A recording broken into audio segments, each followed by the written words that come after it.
call at 402-484-6677. Advanced Medical Imaging located at 7601 Pioneers Boulevard. At Parkview Animal Hospital in Lincoln, it's not just their professional care that sets them apart, but their warm staff and state-of-the-art facilities. Whether it's for a routine checkup or a comprehensive medical procedure, at Parkview, your pet isn't just another number, but a valued member of their caring family. Visit them at pahlincoln.com today and in person just south of 14th and Pine Lake Road. Parkview Animal Hospital, your pet, their passion for happier, healthier, furry friends.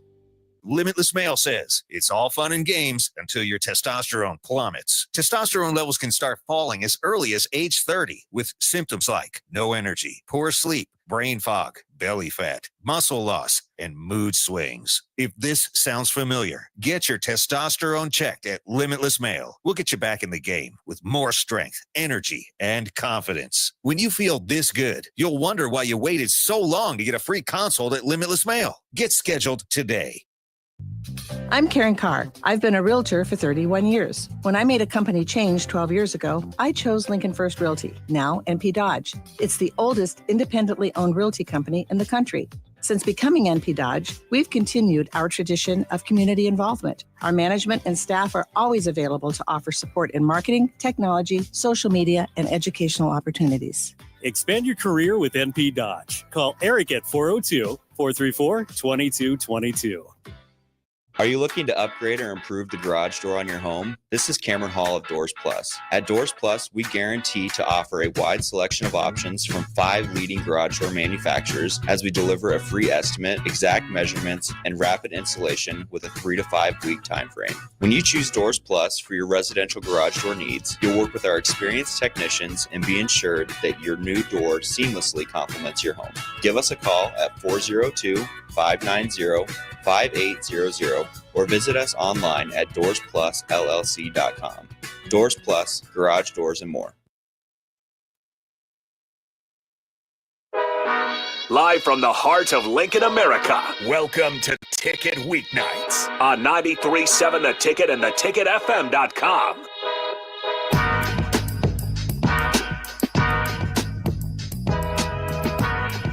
All right, welcome back to Harrison Arens on the ones and twos. As promised, we're going to keep going here on Ticket Weeknights. We'll go another hour solo here, take you all the way up at the very least until 11 o'clock. We do still got NFL on the brick and mortar as to why we aren't live necessarily on the FM airwaves yet. We are still in delay, 20-24. Eagles lead it. Both were tied at the end of the first 7-7. Eagles take the lead in the second quarter, 14-13, or apologies there. 21-20, and then third quarter before the delay, Eagles get a field goal to put them up by more than just one. They go up 24-20. All things considered, though, Cowboys don't look bad. Jalen Hurts in this one was 13 of 15 as of now, 111 yards, and Saquon Barkley, he's got 11 carries for 61 yards, 1 touchdown. Hurts has ran the ball 6 times for 48 yards. He's got 2 rushing touchdowns already. So anybody who's got Jalen Hurts on fantasy, doing well tonight. And then, like I said, for the Cowboys, Dak 12 for 20, 127 yards. Not necessarily super great completion percentage, but no turnovers at the very least. Their backs kind of a mixed bag here. Javonte Williams with the most carries, 12 for 49 yards. He's got 2 rushing touchdowns. And then Miles Sanders gotten in there with the longest rush, 53 yards on just 4 carries. Receiving yards, CeeDee Lamb doing what you'd expect, leading there, 4 receptions, 86 yards, no touchdowns quite yet.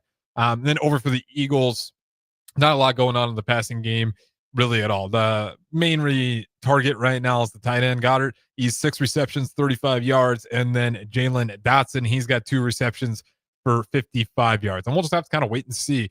I'm not necessarily sure how bad the weather is over there, so hopefully it is just a delay and it doesn't get to a point where they got to cancel this thing. But knowing the NFL, they'll do everything they can to stretch this out. And they do only got a half to play. So, you know, if it takes till midnight, it probably takes till midnight, knowing how the NFL wants to stay on schedule.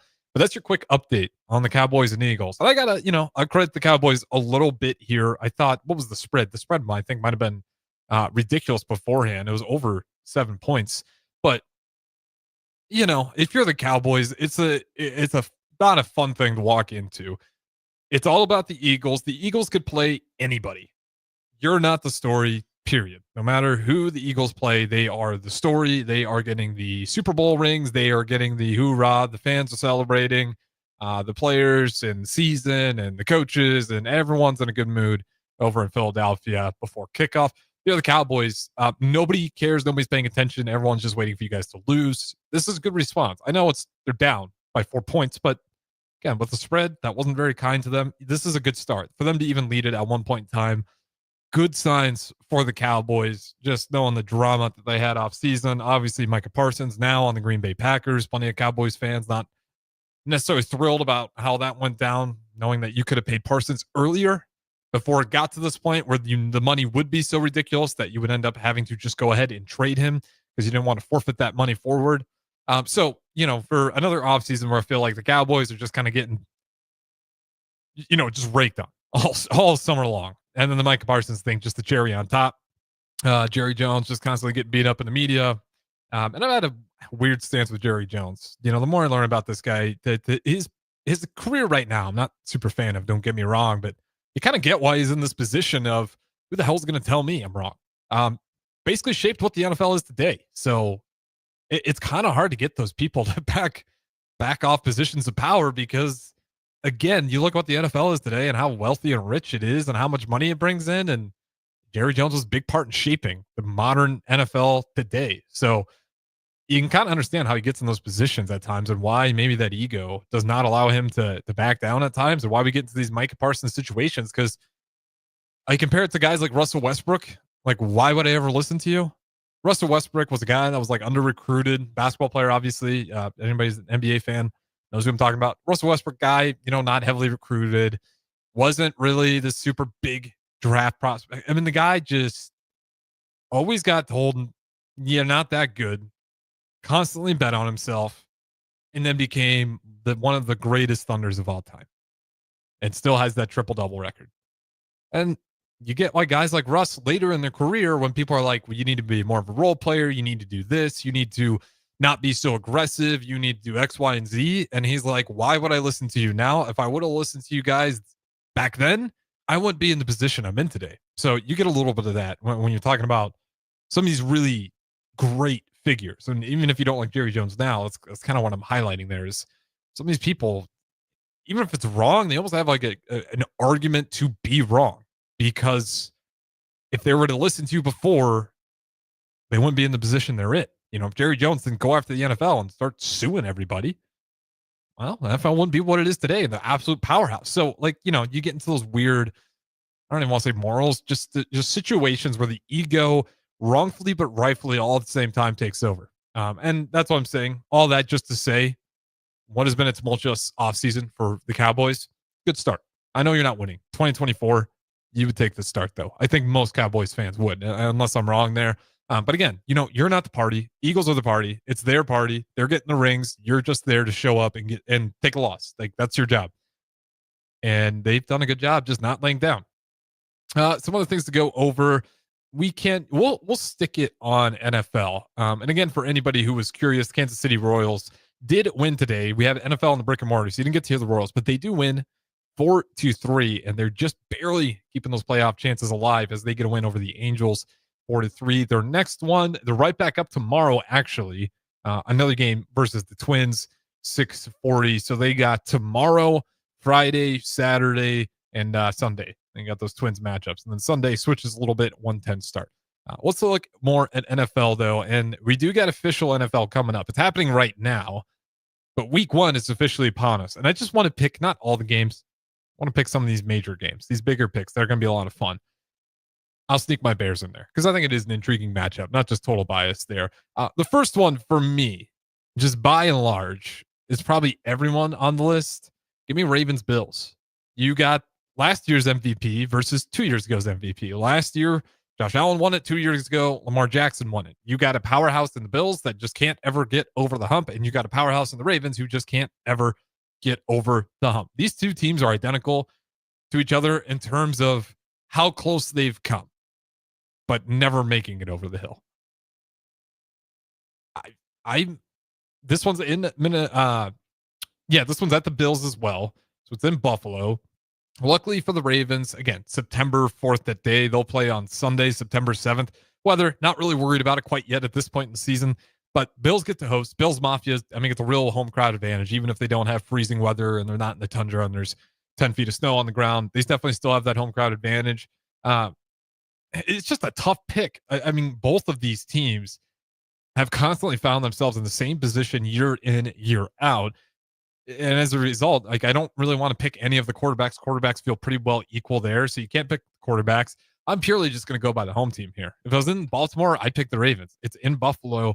Go ahead and give me the Buffalo Bills. And it's intriguing to see how both teams operate. Obviously, the Ravens, biggest question is, are you going to be able to stop Derrick Henry in the run? Because if you can't stop that, all of a sudden the field is just wide open for Lamar to throw in whatever he wants. That's how you get the Lamar 400-plus yard games. It's like you just can't stop the run, and Lamar is shredding you because you're going to have to put in some more players in the box. You got to bring a safety down. You can't play, you can't do what you want to do, essentially, if Derrick Henry and that offensive line is just ripping you to shreds. Also, another thing with the Ravens that's interesting, they got Isaiah Likely at that tight end position. Last year was all Mark Andrews, the fall off. That was kind of the story was, and again, fantasy football, people know this. Like, you wonder what Mark Andrews' role became. Still a great tight end, great blocker, probably a better blocker than Isaiah Likely still. I definitely give him that.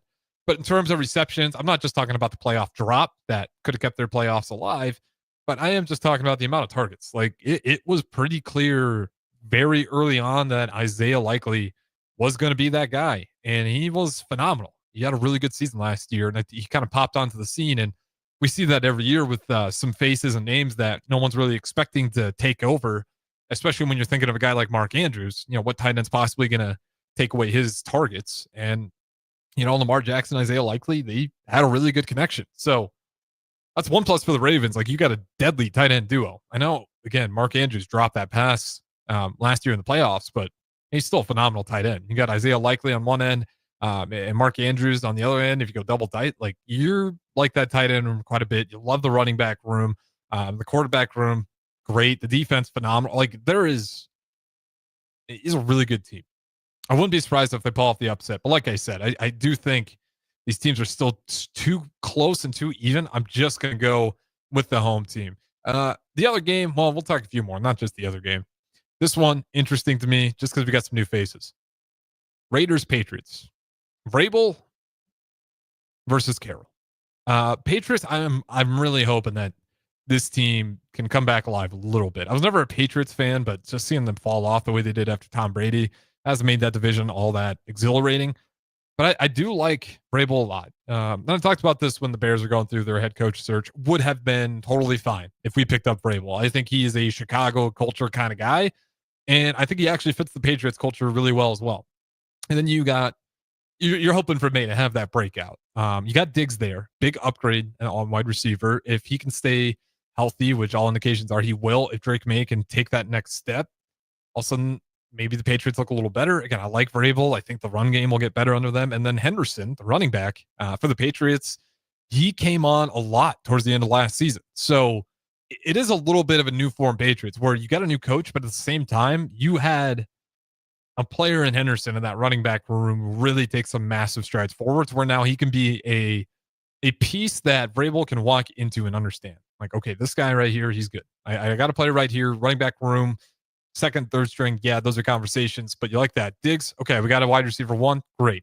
Drake May, we'll see what you do, bud. Like, we need to take a step here and go forward. But I like the leadership under Vrabel a lot more than I did under Bill Belichick towards the end of his career. Just, I understand Bill Belichick's a GOAT, but it just kind of felt like he didn't even want to be there at the end, was getting sick and tired of the Tom Brady comparisons, goes to college football. We'll talk college football later. It doesn't go well for them versus TCU as they get stomped out. And we'll talk about the reasons for that. But the Patriots are fun. At the same time, Raiders, I love Pete Carroll as well. Pete Carroll, he's an older guy, but I'm not big on saying guys can't do it because of their age. I'm big on guys can't do it because of their energy. I mean, it's just an energy read. Pete Carroll's got all the energy in the world. He talks like he's sharp. I don't care. The guy's going to be fine for all my measurements. He's definitely not too old yet. And then also you get Geno Smith, quarterback. The upgrade there just was not happening last year. Whatever you think of Hudson Card and want him to get it done, just was not happening. And then I was blanking on the running back, but Genty. You get Ashton Genty, Boise State out of the draft as well. So new pieces. It's just a lot of new faces. This is a game that's intriguing, not simply because it's two of the best teams going out there, two teams with completely new identities. I mean, this is for both sides are hoping for a new beginning. And one of these teams is going to take a loss. It's going to hurt a lot. Unless, it looks really good and it's a very competitive game and it's going back and forth. But there's just a lot of hope riding in this game. And that's why it intrigues me. I think the Raiders, Patriots will both be super fired up for that one. I think both of those coaches are great. I think they're great at leading locker rooms. And it's just going to be intriguing. A lot of hope. That's the hope game for both of those teams. The other one, intriguing. Two more we'll go through. Vikings, Bears. Obviously, you want to see JJ McCarthy, and you want to see year two. Not even really Caleb Williams. I think, honestly, if I cut my bias out, I think a lot of people just want to see Ben Johnson. A lot of hype on Ben Johnson. Everything at Lions was how great is Ben Johnson in this offensive-minded coach. Saw a little bit in preseason. The Bears looked great, even when Tyson Bagent was out there, just kind of picking teams apart. Had a gutsy overtime win versus Kansas City Chiefs. Again, all preseason stuff, but you like to see, what is the identity of the team? Are they okay with laying over? When the second, third, fourth stringers, is it a huge fall off? And, with the Bears, it was all pretty consistent all the way through. Now, again, you're going second versus second, third versus third a lot of times, so it should be kind of consistent. But we see preseason teams where the fall off's massive between the starters and the second strings, or you'll see, your guy, your main quarterback, like Joe Burrow, go in there and the offensive line still isn't blocking. And he takes a brutal sack. Stuff like that's going to give you red flags. But the Bears look sharp, so you like that. And then, of course, the Vikings, it's O'Connell. You're going to have a great coach. He's going to have a really good scheme, most likely. Vikings are one of those teams that everybody in the NFC North wants to count out, but we just never can. Not until postseason anyways. Postseason, that's another conversation. We can just kind of wait. And unfortunately for Vikings fans, just can't break through. One of the most winning franchises in all of NFL that just cannot break through for whatever reason. I think over the last 25 years, they got to be one of the most winning teams. Just O'Connell is a brilliant mind. JJ McCarthy looked phenomenal preseason last year. It's been a while. I don't really know what it looks like this year. He looked good. I just don't know what to expect. Because, again, last year it looked just incredible the way he came off. This year it looks good too, but we'll just have to wait and see. It always looks good preseason. You can go multiple examples. Shador, how did he look his first preseason game? Pretty good. Next one, not so great. Next one, you realize maybe you're holding on to the ball a little bit too long yet. Maybe you still aren't comfortable with the pocket. You saw a lot more of that, and I think that's how you see a guy like Dylan Gabriel sneak up in the depth chart. It's just, you can't go off those stats as often as you will, because different teams will see that. The second start for Shador, the only difference was how they attacked him was, again, we're just going to bring some pressure because this guy struggles to step up into the pocket. And that was the reason why he's taking a lot of those sacks for the Browns, not because Shador lacks talent. He just lacks some poise because it is the NFL. He's jumping up a league, and you can understand a little bit of it because he was playing at Colorado. The offensive line was getting caved in, especially against Nebraska. It got caved in a matter of 1 second. Why he isn't comfortable stepping up into the pocket yet. Doesn't mean he can't do it. It's just these things take time, and that's why I think this is a fun game. Caleb Williams, it's year two, so I'm not even super confident that the Bears have found their answer. You love the talent that they got there, but then same thing for the Vikings. They are the complete opposite. They've always had the system. They just have maybe not had the players. And because the system's been so good, they've maybe held on to players for too long. Kirk Cousins, phenomenal quarterback. Sam Darnold came in there and had a better year than any Kirk Cousins year he ever had. Now, he also has Justin Jefferson. He's got a great tight end as well. A lot of weapons around him. Again, a good scheme, but that has always been the case with Vikings. They seem to perform over what the means would say. You get a average quarterback, they do more with it. Average line, do more with it. And then they do, when they have phenomenal players, you really see it come out in the form. How they get guys like Justin Jefferson going week in, week out. It's not just Justin Jefferson being great. It's how they coach and scheme it, making sure that they can free him up in those key opportunities and dial him in. And the Bears, it's always been the opposite. It's maybe, you can get some good players But the coaching staff's always been broken. So you're getting rid of guys too fast because you think they're the problem. And then you're firing your GM, and then you're firing your head coach. And then you're just getting a revolving door of decisions. And no decision seems to have any real direction other than emotion. And that's why I think this is a fun matchup. Bears, Vikings. The Vikings, who have always been good, first real year for JJ McCarthy, and the Bears, who have always been bad, at least since I've been alive, outside of a few Jay Cutler years, who now have every possible reason to be good, outside of maybe a few spots on defense, but even the defense, you would at worst middle of the pack. So, there's a lot on the plate for both these teams. I think the Bears should have the higher expectations because you just got more consistency there. New head coach, yes, but as far as the players go, you're consistent there. Vikings, it's just all doing some McCarthy. Can he be a starting quarterback in the first week of the season? If he can, and then the Vikings should be fine. I mean, I think, if I'm going to take the bias away, it's in Soldier Field, but I mean, I think most people will probably pick the Vikings on this one. Me, obviously, I'm going to pick the Bears, but another great matchup. And then for the last one, Toilet Bowl game, Panthers, Jaguars. That is the noon kickoff. I mean, this is just the game to get it right. Trevor Lawrence, get it right. And then obviously Bryce Young, get it right. Both of you guys, unfair situations. It's just a matter of how it is. Not your fault that you're in these positions. Not your fault you're in these cities. Not your fault you had to go through this many head coaches already. But life's not fair. Prove it. Go prove that you can be the next guy for this team. Panthers, Jaguars, that's kind of the stinker game, I would say. It is in Jacksonville. I'm rooting for both quarterbacks. Like, I like Trevor Lawrence and Bryce Young. I really feel for Bryce Young, the way, he got benched and then comes back only through result of injury and then actually looks phenomenal. So maybe a blessing in disguise, but the amount of mental hurdles that he probably had to climb through and probably still has a few more ahead of him, especially if this game goes south. That's just a fun game to watch. Can these quarterbacks climb out of it? We saw it with Baker Mayfield. He was probably the last QB to really have a resurgence of you could say epic magnitude. What he's doing for the Buccaneers, how he's getting paid now, hats off to him. That's kind of what's on the table for both of these guys. With Bryce Young and Trevor Lawrence, you don't want to get traded and then you have maybe 1-2 starts left to prove it. This is a game where those guys get it right. And it's, like I said, not fair that those are the cities they're in. Not fair that they've had so many changes already. But it is what it is. And that's the NFL. And those guys have another opportunity because they are still both the starters. So Panthers, Jaguars, it's like the worst game, but an intriguing one all at the same time. That's all I got on the NFL. Like I said, we'll do one more quick peek. Still delayed between the Eagles and Cowboys.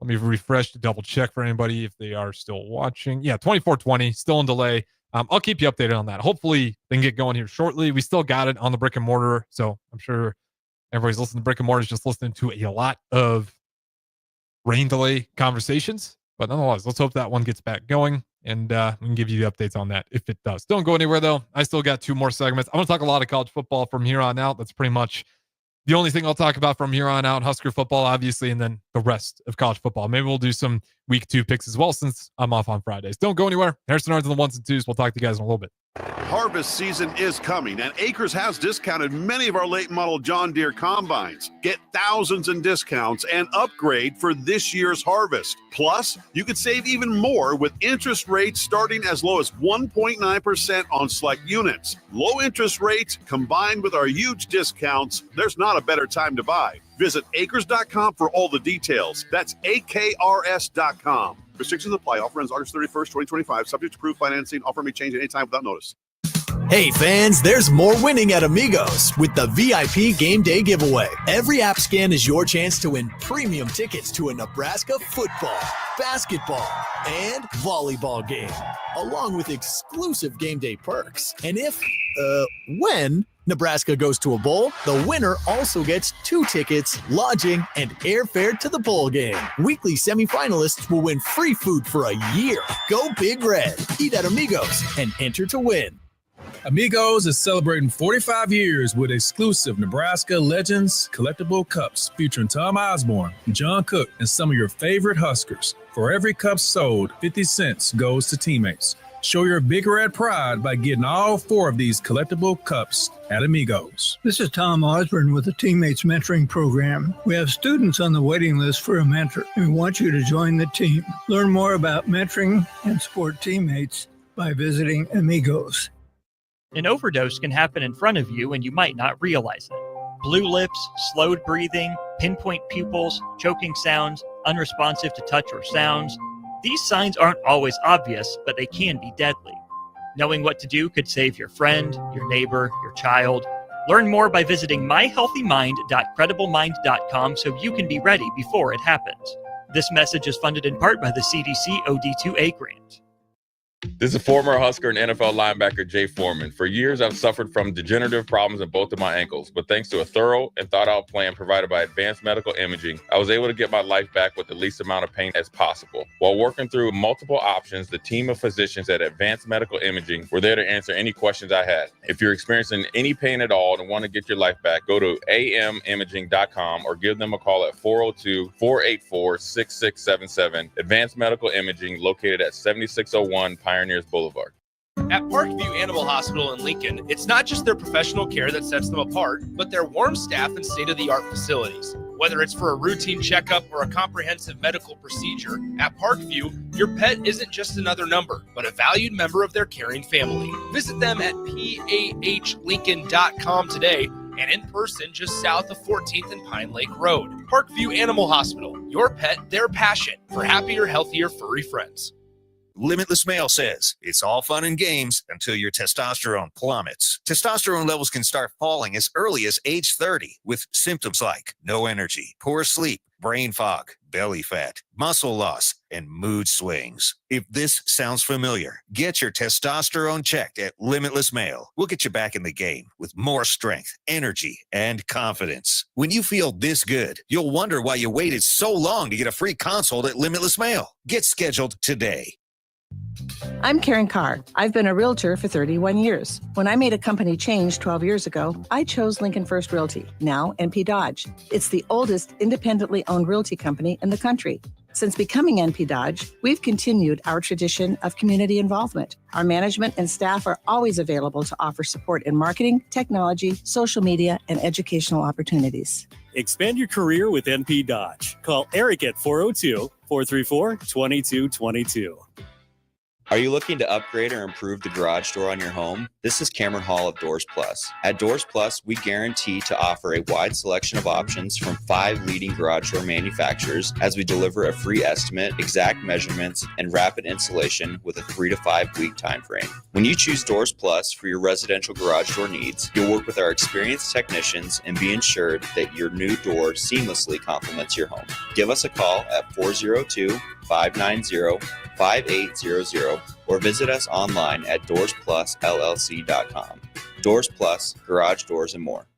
What's better than supporting your favorite radio station and eating delicious Nebraska-made products? Smoking Gun Jerky of Nebraska wants to highlight you, the listener, on the 93.7 The Ticket Wall of Fame at the store. Stop by the store at 48th and R in Lincoln and see their huge variety of small batch gourmet jerky. Or if you're not in the area and want to try some, go to SmokingGunJerky.com and enter code EARLY for 10% off your purchase. It's the ultimate low-calorie, high-protein snack at Smoking Gun Jerky of Nebraska. With UBT, you've got total control over your money. Like Doug, who runs his game day tailgate like a well-oiled machine. I got burgers, brats, chicken, dogs, plus all the fixins. And with the UBT Go app, I can track my food spending from anywhere. Pro move. They don't call me Grill Sergeant for nothing. No matter your goals, UBT helps you feel good about reaching them. Union Bank and Trust. Member FDIC.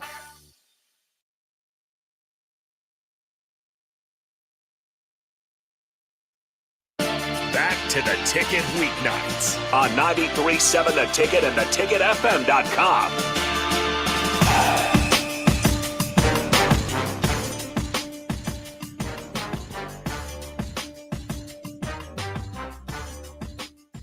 All right, welcome back in. Segment number 2. And Royals, excuse me, not Royals, NFL officially back on. 2024 still.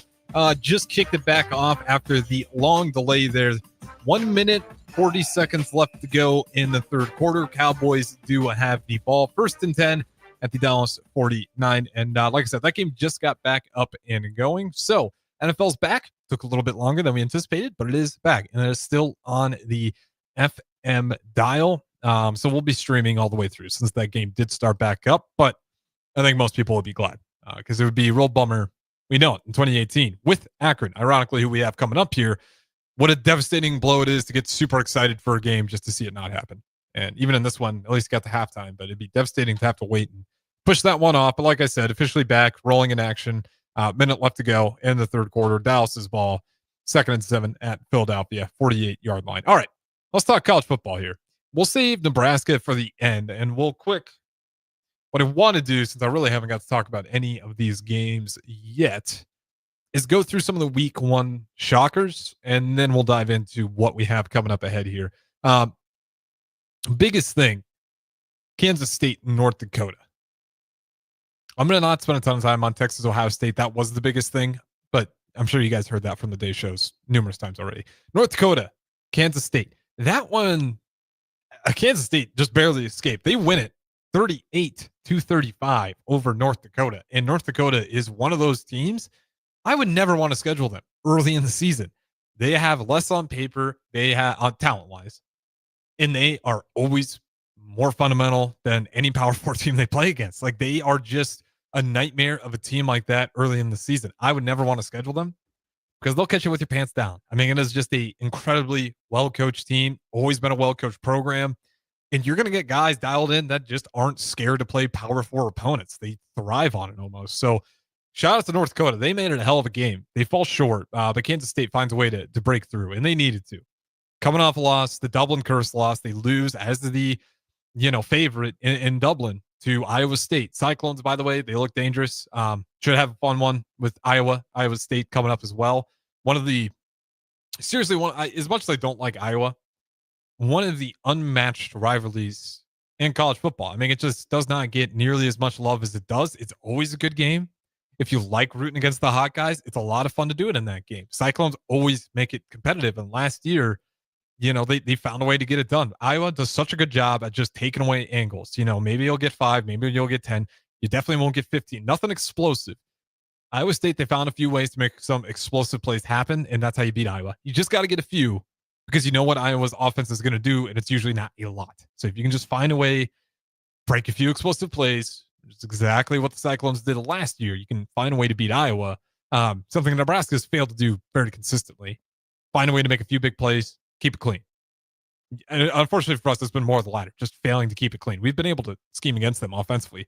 Surprisingly, it's been more just, you know what, I don't want my pinky toe today. Let me shoot it off. That's kind of been the story of Iowa versus Nebraska. But nonetheless, we don't play Iowa. Iowa State does. We'll talk about that later. But Kansas State, North Dakota, that's what I was originally talking about. Just a thriller of a game, 38-35. Avery Johnson toughed it out at the end there. Probably would have another loss if Avery Johnson was not the quarterback of Kansas State. He found the gutsy way to come back and win. Real quickly, Texas, Ohio State. Manning. That's tough. It's just that last name. Not fair. Your expectations are way higher than anybody else. Is the Heisman, chase already kind of over for him? Might be. Let's take a look at Texas' schedule. It was just a really bad game. And if you want that Heisman, you kind of have to be good the entire time. And he was bad. Just real quick, I do want to give you his stats so we all can evaluate. 17 for 30, just over 50%, 170 yards, 1 touchdown, 1 interception. Julian Sayin, 13 for 20 for Ohio State, 13 for 20, 126 yards, 1 touchdown. That's the game that Manning needed to play. I don't really care about the completion percentage. It looks bad, though. I will be honest. And then some of the throws, they were under, they were over. You didn't look comfortable. And I kind of understand it. You're playing Ohio State. But he just did not look good. And when you look at what Texas has coming up ahead here, it is a little bit concerning if you're a Manning or Texas fan, right? Because, okay, win, non-con games, then Sam Houston, but it picks up pretty fast, right? So then they get Florida. Florida looks pretty dangerous. Oklahoma, Kentucky, Mississippi State, Vanderbilt, but then Georgia, Arkansas, Texas A&M. I mean, you got Georgia on the schedule, Oklahoma on the schedule, Florida on the schedule. I mean, those are games where if Manning can't clean it up a little bit, Like, I don't know if they win those games. He's just got a lot of expectations on him. And it's not like he's doomed. He can definitely get better. I am a big believer, and I think that biggest jump does come from week 1, week 2. And in all fairness to Arch Manning, how many QBs had to start off their first real true start? I understand he got some starts last year, but it weren't serious situations. First true start against the defending champion, the number 3 team in the country. Here you go, bud. Here's the keys. Go beat Ohio State on the road, in the shoe.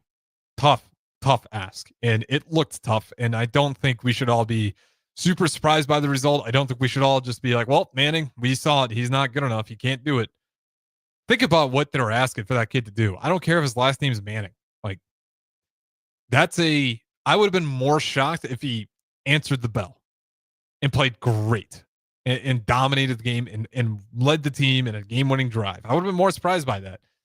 I was not surprised by the fact that he struggled. I was a little surprised by how much he struggled. So that's where I can kind of slide into why like that Heisman thing does seem a little out of reach. Just kind of what I saw. Like, I didn't expect you to play great, but I did expect you to play consistent. And there's some throws where, Ohio State wide receiver, tight end, wide open, just missed him. You only got 7 points on the day. And a lot of it was Ohio State, good defense. Other times you're just missing your receivers. You're throwing it and you're off. So that part's a little bit concerning. And hopefully that's more jitters than anything else. And he can just kind of settle into it. Not necessarily rooting for Texas, but not necessarily rooting against Manning either. All right. That's kind of on the Texas Ohio State thing. Like I said, the message for that game needed to be for both quarterbacks. And I talked to DP about this as well. Like, Sarkisian, Ryan Day, like both need to tell their quarterbacks. And I don't know. I think, maybe Ohio State did that a little bit better. Go get 2 first downs, a first down. Don't worry about scoring on this drive. Just worry about 2 first downs. And then, we'll play field position if that's what it comes to. Felt like that's kind of what Ohio State was doing. Wasn't super flashy, wasn't exhilarating. They were playing field position. But then you looked at what Texas was doing. And Texas at times felt like, let's take a shot here. We got him. We are in a good spot. Let's take a shot here. Manning, go make something happen. Threw a pick. Like, it's huge situations against elite defenses like Texas and Ohio State. The message needed to be settle down, take what's in front of you. We don't need to take any risk. Like, risk assessment, major part of that game. Ohio State did a better job than Texas. And that's why it was low scoring. And that's why Ohio State still found a way to win. Just risk assessment. You got Julian Sayin out there for his first career start, and you got Manning in his first like real challenging start against Ohio State, the defending champ who beat you last year, who's very familiar with how you like to operate. And it's still on Manning a little bit. Like, don't get me wrong. He missed some throws. Make some of those throws. 1-score game. We don't necessarily know how it turns out, but I think Ryan Day, he gets a lot of credit. I think a lot of people are wondering, how's that offense going to look without Kelly? Was it as explosive? No, but the game management, the coaching was still better than what was over there at Texas, at least in my mind. Week 1, let the season breathe. We'll see how these teams continue to do. But a really just great start for Ohio State. And even Julian Sayin. I know it wasn't like a crazy stat line, but you found a way to beat the number 1 team in the country. That's exactly what you need to do. Just find a way to win. Who cares what the stats look like? I don't think Sayin's going for the Heisman. I think he's going for just his own growth. And that's a great start. So shout out to Ohio State representing the Big Ten, putting a finger to the SEC. Other games of note, LSU. If I had to make an AP poll, if you think they're silly or not, I know some people do. LSU was the best team. They looked the most complete. They beat Clemson. Not only did they beat Clemson, they beat Clemson on the road, 17-10.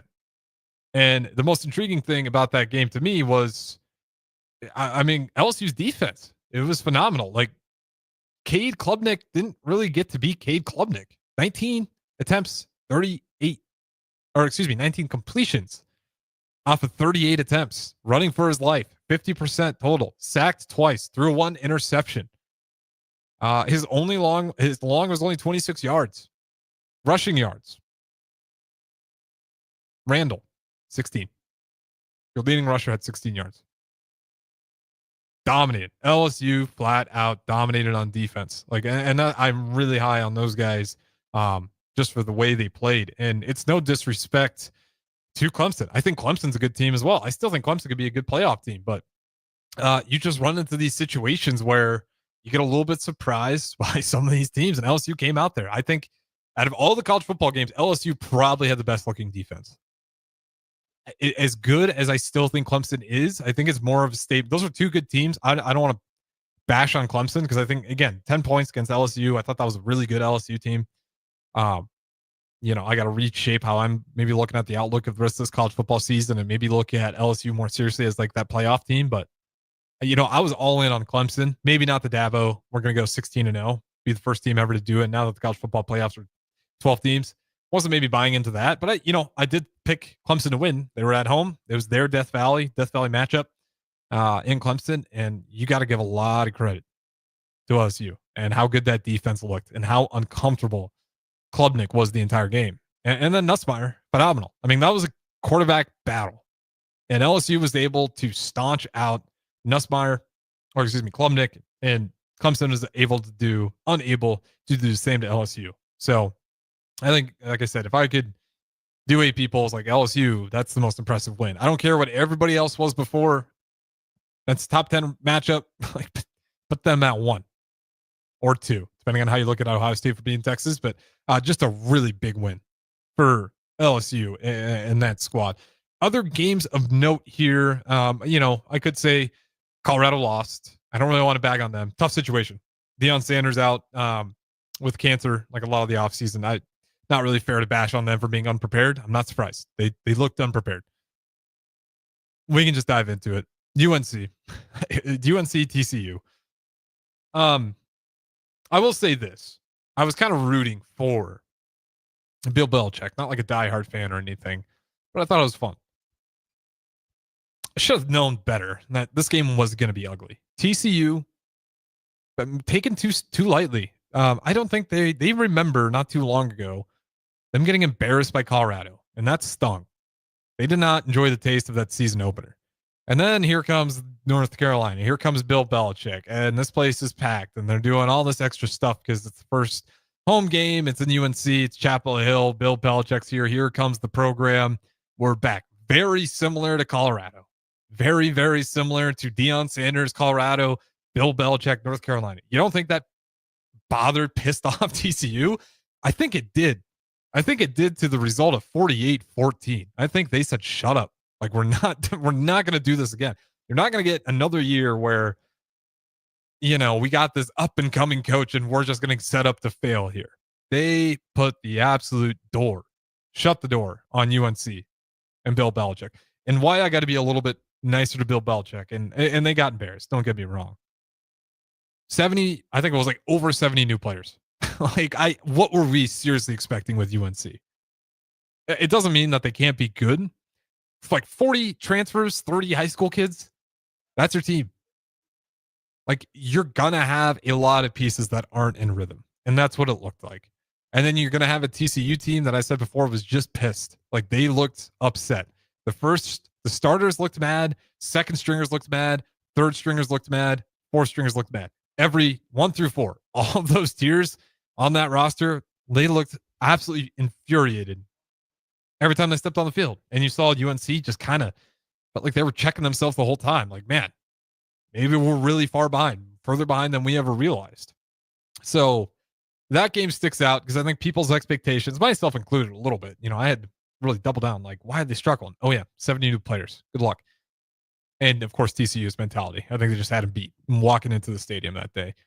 We shouldn't be all that surprised. Like, with that UNC performance, it's going to be choppy. And it looked really choppy. And shout out to the people at downtown Lincoln, 93.7 The Ticket, Mill Studios. Not Mill Studios, 93.7 The Ticket Studios, partnered with the Mill downtown here. But you look at that game with UNC, and again, you just shouldn't be surprised. I think they can get it right, though.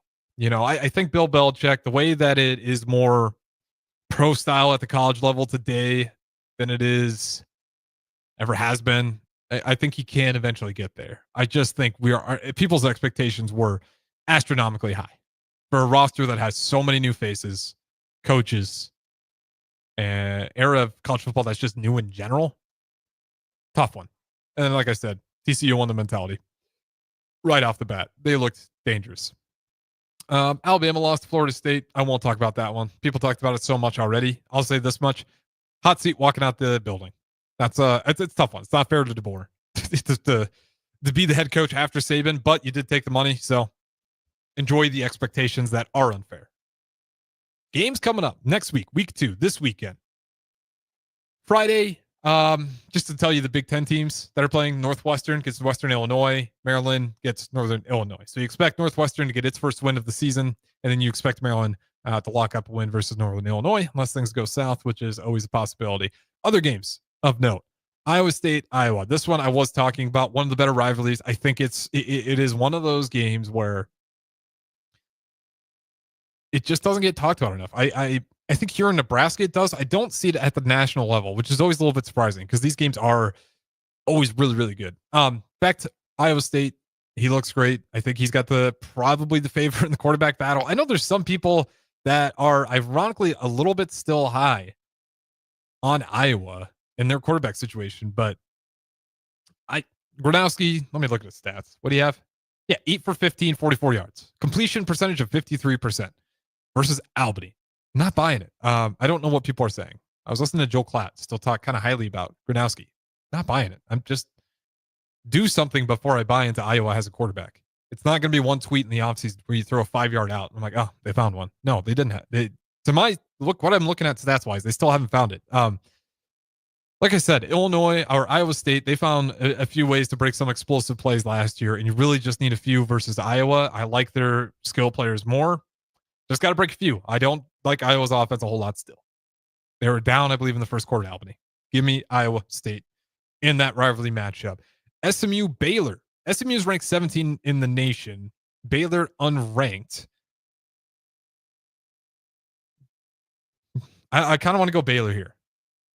I know they lost, but they looked impressive versus Auburn. I kind of like the quarterback matchup a little bit more. Robertson. At SMU, I'm just not sure yet. It feels like it's not entirely fair, but it feels like they're still holding on a little bit of the ranking of last year. The spread is, I believe, SMU is favored 3.5, or excuse me, 2.5 is what it is right now. Looking at ESPN's, I would honestly go Baylor for the upset on this one. Moving on, we only got about 3 minutes left here, and there's a few more games I do want to definitely get to here. Kentucky, Ole Miss. Kind of an interesting one. I think you expect Ole Miss to take over in that one. Another Big Ten game. Rutgers gets Miami, Ohio. Other Big Ten teams playing Wisconsin, Middle Tennessee. I'll be honest. I'm just looking through this slate here. Not a ton of great games, which is a little bit expected. Obviously, Nebraska, Akron, none of these other Big Ten teams look really super intimidating.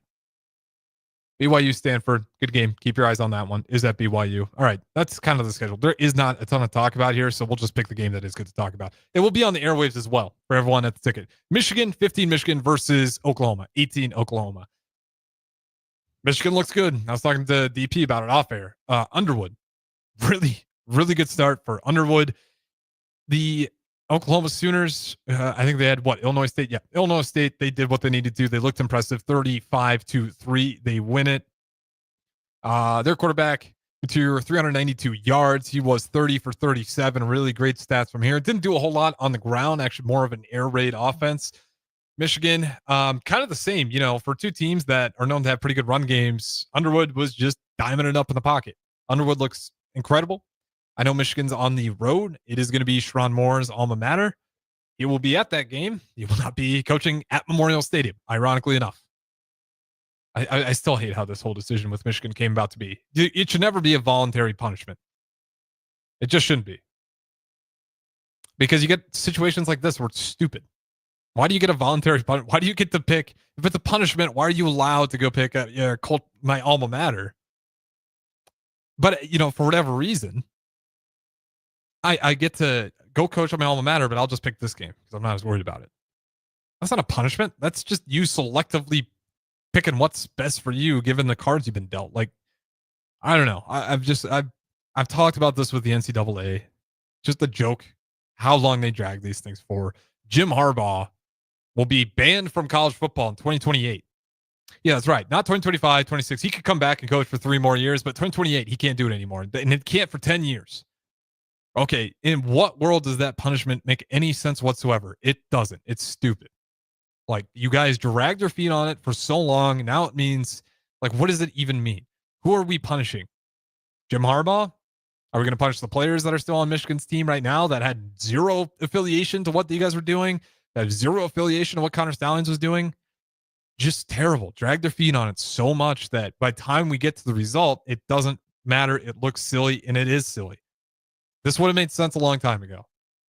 But like I said, you drag your feet on enough, everything looks ridiculous. And that's just where the NCAA is and has been for a long time. They just cannot do enough to help themselves out, and it can be a bit embarrassing at times. The other things going on with, Michigan, just to get off my rant on the NCAA, although I do got one more before I hop off air here, is if they might be back sooner than we realize. If Underwood keeps going the way he does, Michigan's defense, they look good. They typically always look good. The offensive line, they were winning the battle in the trenches. You expect that week one. This will be a really good test. If if Michigan wins the battle in the trenches versus Oklahoma, Underwood has another really good game. Watch out for Michigan. It'll be another Michigan-Ohio State who's taking the Big Ten. I think they're that good. Jim Harbaugh, great coach. Sharon Moore, he's doing a good job filling the shoes so far, at least I believe. Now, we will have to wait and see. If they get blown out by Oklahoma, all right. But, Sharon Moore, he's beat Ohio State and he beat Alabama with really not a great quarterback room, not even a good starting quarterback. Like, not a lot to work with. And they did it by grinding out through the trenches, low-scoring games, beating the best teams in the world. Best college football teams in the world. Well, maybe I can't say that about Bama. We did see Bama get absolutely hosed by Florida State. So apologies. Second time I mentioned the Bama-Florida State game for all the Crimson Tide fans that may be listening, one or two of you.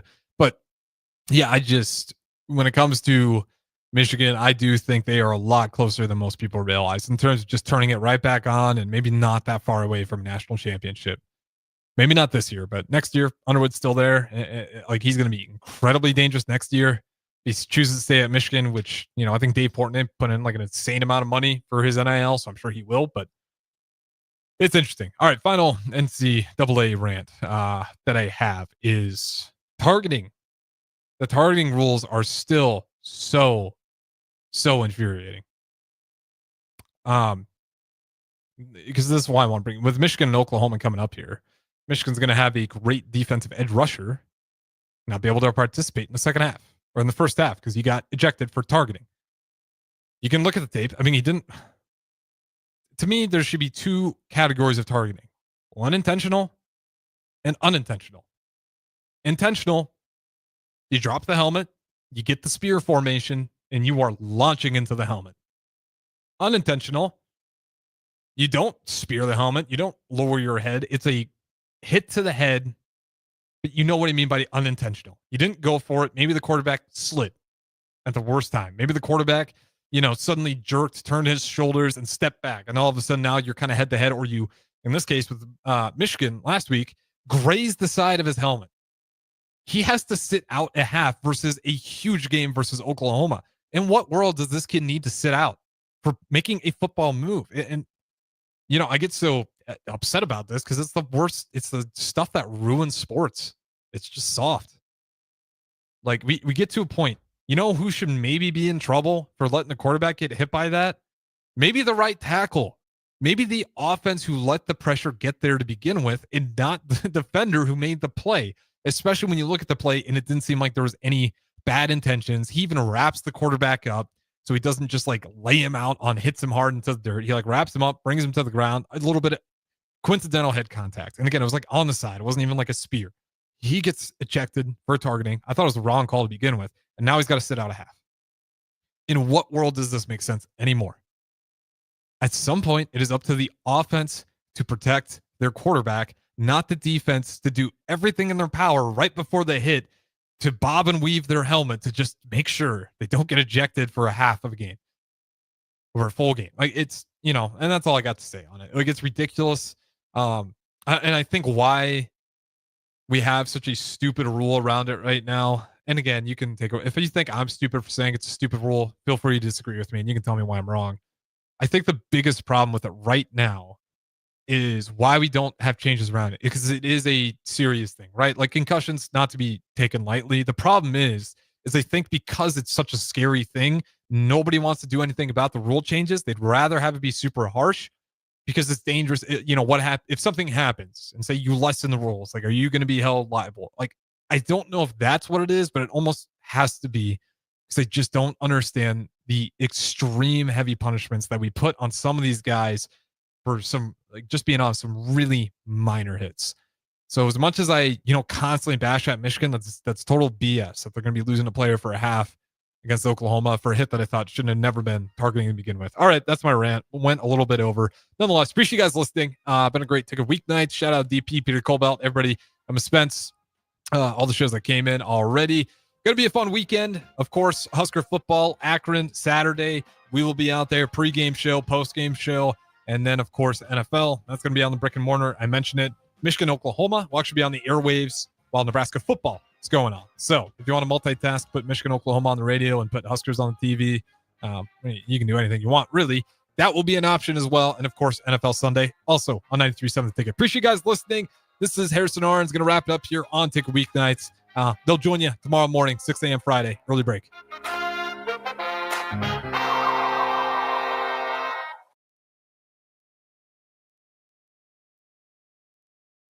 Harvest season is coming, and Acres has